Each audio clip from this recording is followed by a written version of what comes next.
All right. Well, thank you so much for waiting, everyone, and thank you for trekking all the way out here in this room. I know there's a little bit of confusion in the brochure or in the event catalog.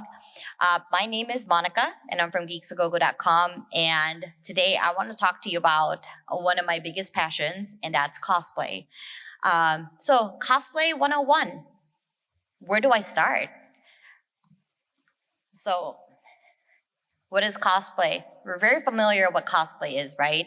I kind of took a little bit of spin on what cosplay means for me. For me, cosplay is dressing up and or role playing as a character from different types of popular media or things that you love. We have seen cosplay evolve through the years. I started my cosplay journey in 2013, and my first cosplay was a store-bought cosplay, and it's actually Chun-Li. So we got to start somewhere, right? And from then on, it has evolved. We don't just cosplay characters, we cosplay a lot of different things too. Like sometimes we cosplay as a beholder or cosplay as a mimic, or something. But yeah, and there's this cosplayer that I follow. Her name is Sky Gets Fancy, and she cosplays as the Epcot Center. So a lot of different things has evolved, right, with cosplay. It's not just cosplaying the most popular comic book character. I should say, I'm cosplaying as Loki right now, but it is for the love of what we really like. Yep. But why do we cosplay? So a lot of people cosplay to learn new skills, enter competitions, the form of an artistic expression, work as a hired entertainment, volunteer at a charity event or brand ambassador, to simply have fun, teach people skills, and get creative with friends. These are pretty much like what I think cosplay is for a lot of people. So it could be it could mean a lot of different things. My day job is an accountant. So it can get really taxing sometimes, working with numbers all day. Although I do enjoy my job, you should say I do enjoy my job, but sometimes it can be, for lack of a better word, it can be really boring sometimes because we deal with numbers. And cosplay has become my biggest passion, and I really enjoy it so much that I've grown for the past 6 years that I've been doing it into learning new skills. And then from those new skills, I started teaching a lot of classes locally in our Chicagoland area, especially for kids. So we all have our different reasons. Okay, so who can cosplay? It's pretty much everyone can cosplay. This is one of my favorite events back home in Chicago. I was invited to a library to teach kids how to get started with cosplaying. So anyone can cosplay no matter what age you are or what your body type is or how tall you are.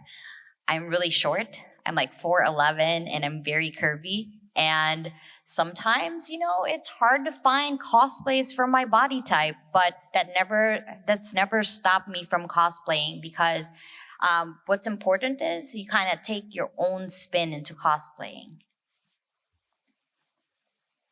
Okay, so how do we get started? If you're brand new to the cosplay realm, first things first, you got to pick out what you want to cosplay. Second, check your closet. And then 3, dress up. So here's a perfect example of what I'm wearing right now. I actually picked everything except for the horns, of course. I picked everything from my closet. So you will never know what you'll find in your closet that can actually turn into a cosplay. Like I had this gold and green dress, right, that I'm wearing. And I have this little corset thing. And I have this jewelry on my shoulders. And every single item, with the exception of the horns, is all from my closet. So it can be as easy as just taking something from your closet and just making it your own and turning it into that character.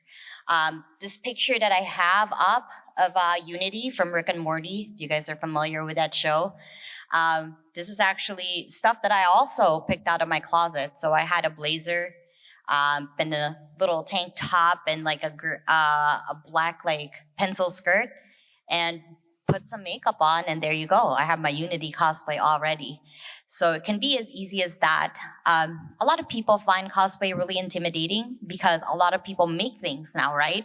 And customize it.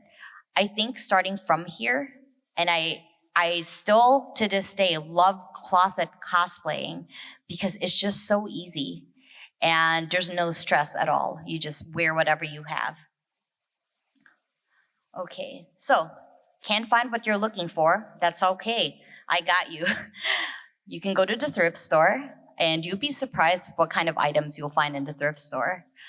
You can also buy your cosplay. There's nothing wrong with buying cosplay. I know in the competition realm, I've joined a lot of like very competitive craftsmanship type of competitions, like in Chicago. And, as much as possible, everyone wants everything to be made from scratch, like 100%. We have to start somewhere. This is that Chun-Li outfit I was telling you guys about that I started with. So this is my very first cosplay ever. And you know what? It was a hit. Like, for how simple it was, it's the nostalgia that came with that character that I cosplayed. I enjoyed it as much as everyone else who saw me in cosplay. And finally, make it. If you have the time and the skills, you can definitely make your own cosplay. Okay, so how do I get started making cosplay? So first, when you pick your character, definitely try to pick an easy design first, or at least the easiest component of that character. And the reason why is because cosplay can be really overwhelming sometimes. There is a lot of parts that go into it and a lot of skills that are needed to complete it. So start with skills that you're familiar with. If you think you can do sewing, you start with sewing and then kind of like build yourself up to the specific skills that you want to learn and enhance your cosplay. Where can you find these new skills? So you can learn it by attending classes, asking friends for help, or watching videos online. I pretty much got started cosplaying and I only know how to sew. And literally the only thing that I knew how to sew is straight lines with a running stitch. And that was pretty much how I got started. And I made a skirt, and that was pretty much it. And then from there, like I just started watching YouTube videos, like learning how to pattern your own dress or learning how to build foam armor. All of these things are available online now on YouTube, and you kind of just have to follow along while you're making it. Okay, and last but not the least, when you do decide to make your cosplay, you have to give yourself a lot of time and be patient. A lot of times, we get really overwhelmed with a big project. Just like take it a little bit at a time. I should say, the cosplay that you will see me wear on Sunday is Tasha from Dungeons and Dragons. And I've actually built this cosplay out of curtains that I actually ruined in the dryer. So I turned it into a cosplay because I wanted to repurpose it. And I was able to do it in 16 hours. The hat, the dress, and all. But that comes with practice. You will get better over time. Just don't overwhelm yourself and just start small. Okay, so another thing about cosplay is it's the right cosplay tools for me, right? So you gotta know what type of tools you wanna work with. If you want to do some sewing projects for your cosplay, you actually can just get started with hand sewing. Hand sewing can actually be something that you can do. It's not as fast as having a regular sewing machine, but at the same time, it is something. So if you can just like repurpose like a skirt that you have or just sew a simple skirt, it will be like really easy to do. And the second image with this blue handle, that's a Dremel. And I use that a lot when I make my foam armor. Next to that is glue. Glue is your best friend in making cosplay. There's so many different types of glues. And from the top of my head, the most common ones that I use are liquid cement, which is usually a large brand of liquid cement. Elmer's glue, white glue. I use that for a lot of things like setting my wigs a certain way in the tips and stuff like that. And glue gun is the most famous thing, right? There's so many things you can make with glue guns. You can, it's not only used for adhesive, but you can actually, this is weird. You can actually use glue gun to make embellishments for your clothing. I have actually melted glue sticks using a glue gun and used it in silicone molds to make my own embellishments for my clothes or armor. And that's such an easy way to do it. And then lastly, a box cutter. That one, I use that to cut foam. And, the sharper the tools, the better results that you get when you do that. Okay, let's see here.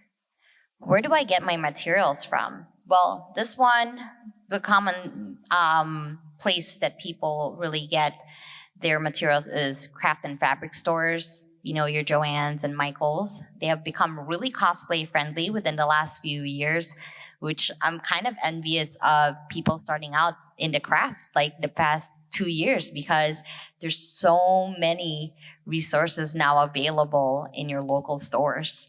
Online stores like TNT Cosplay Supply, Blick, what else? TNT Cosplay, cosplay.com, I believe, has some materials as well. Material swap and trade. Like my friends and I, we all cosplay, so sometimes we tend to buy too much fabric. Oh, hang on. We tend to buy too much fabric, and like every other month, we go through our inventory and we check and see what types of fabrics we haven't used and will never use, and then we just swap. So if we have a certain type of lace or extra foam clay or anything of that sort, we definitely just swap and create new projects with it. Thrift stores, again, is just the number one resource for me. Not only are they cheap, but you're also saving the environment because you are repurposing items that could possibly end up in the landfill if they don't get sold. And yeah, repurpose recycled materials. All right, there's only one rule in making cosplay, and that is to be creative.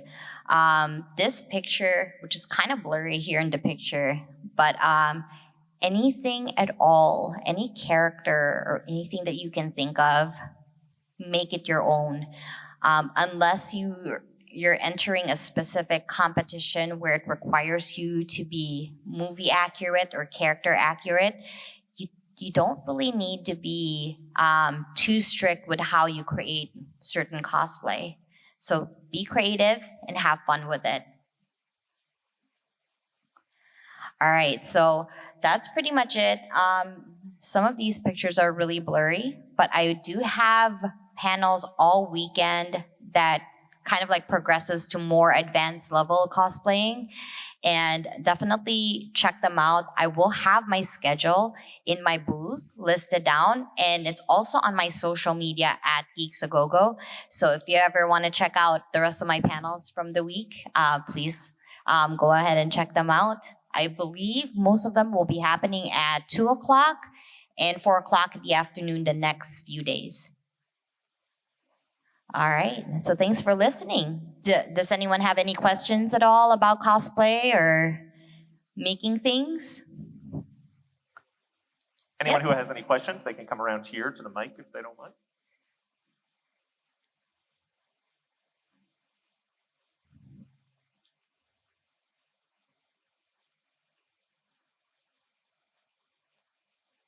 Hello. Hi.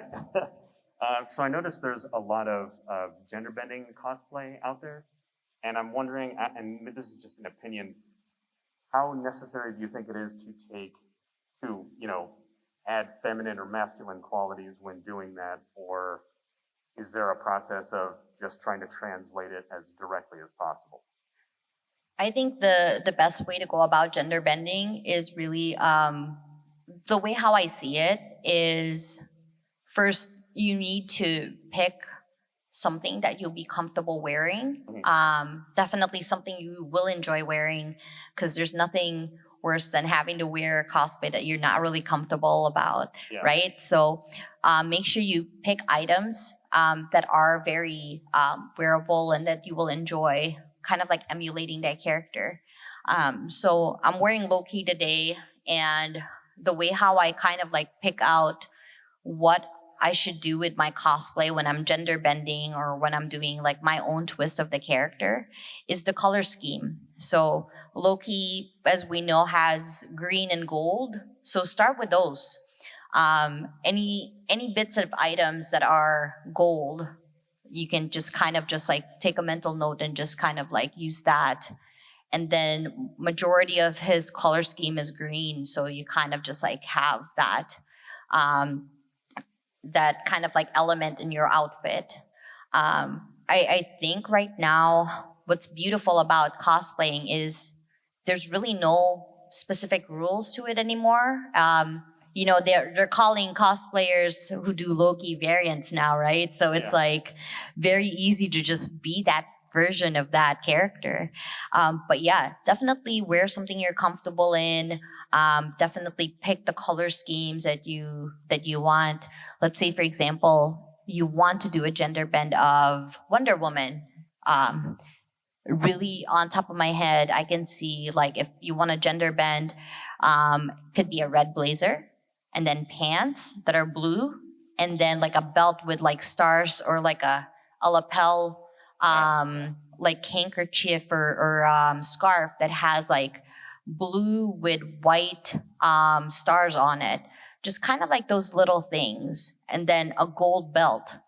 So it still has that Wonder Woman like familiar elements to it, but when you see it, it's like it's canon. That is that character. Right. Okay. So that makes it easy. Awesome. Thanks. Thank you. Does anyone else have any questions?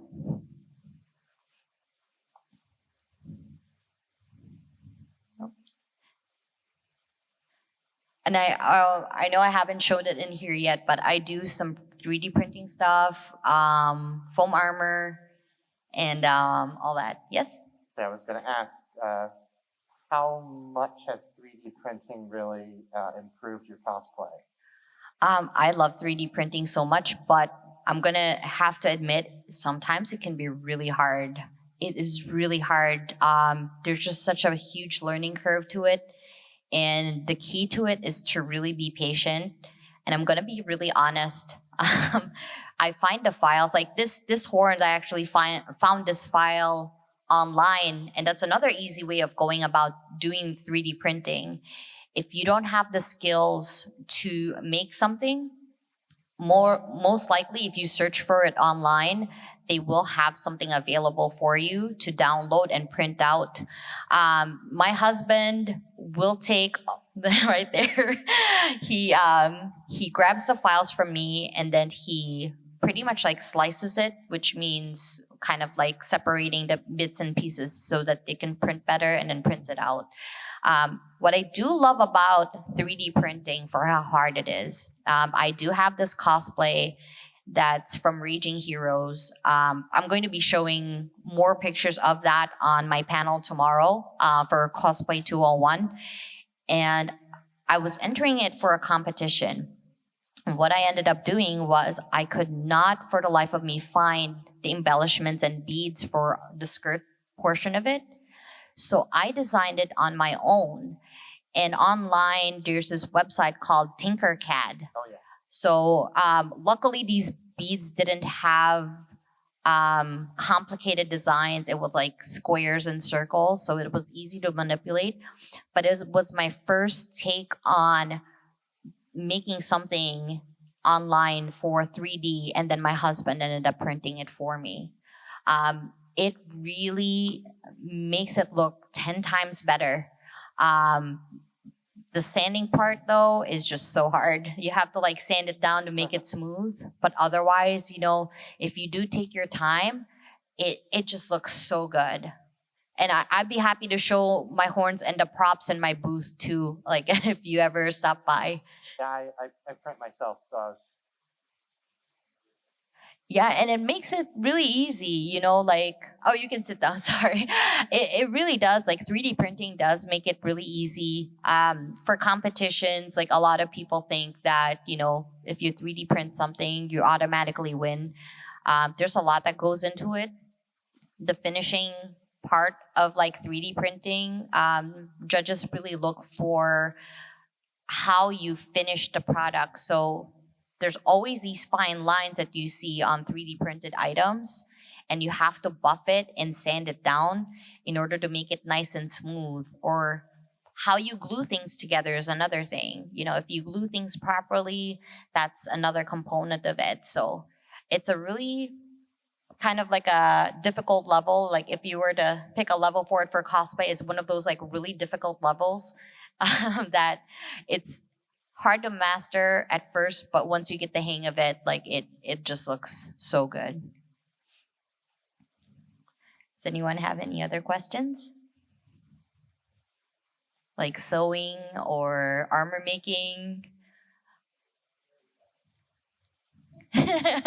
Sewing is hard. I will tell you, the first time I learned how to sew was I was in grade school when I lived in the Philippines. I grew up there and I moved into the country when I was 21. And I haven't sewn since I was in 5th grade for a project. And the shorts that I sewed was very, very tight because I miscalculated. And sewing can be really tricky, but once you get the hang of it again, it takes is practice. Really, if you practice, you will get better. I highly suggest, if you do want to take on more sewing projects, so online, there's free patterns in mood.com, if you're familiar with it. So Mood has a lot of free patterns. And if you want to sew your own skirt, they actually have a skirt calculator. So it will calculate the circumference of your skirt and how long it is and how much yard of fabric you need. And it's all free. So that's one of the free tools that I absolutely love using for sewing. They also have, on their free patterns, they classify it as easy, intermediate, and difficult.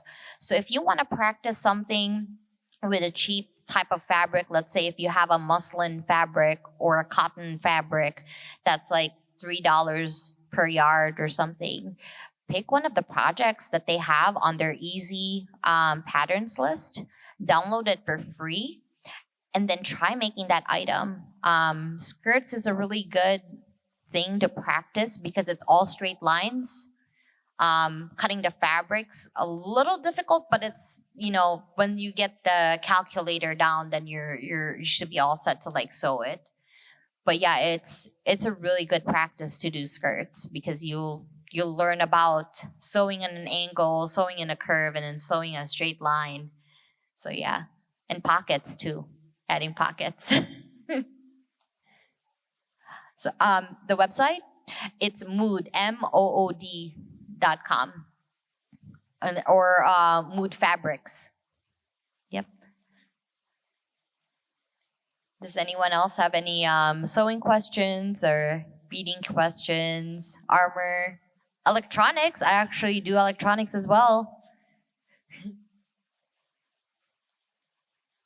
Yeah, a lot of the items that I do, I tend to do mixed skills into one project. My latest one is Geminate from the game called Frosthaven. It's not out yet, but it was funded in Kickstarter like last year. That one I incorporated a lot of airbrush techniques, 3D printing, sewing, and yeah, there's like mechanical aspect to it that I wasn't able to add because it got really heavy. And that's kind of like the beauty of cosplay. It's like you really want to like make something come to life, that you experiment on how you're going to portray it in your own version. So that's like my favorite part of it.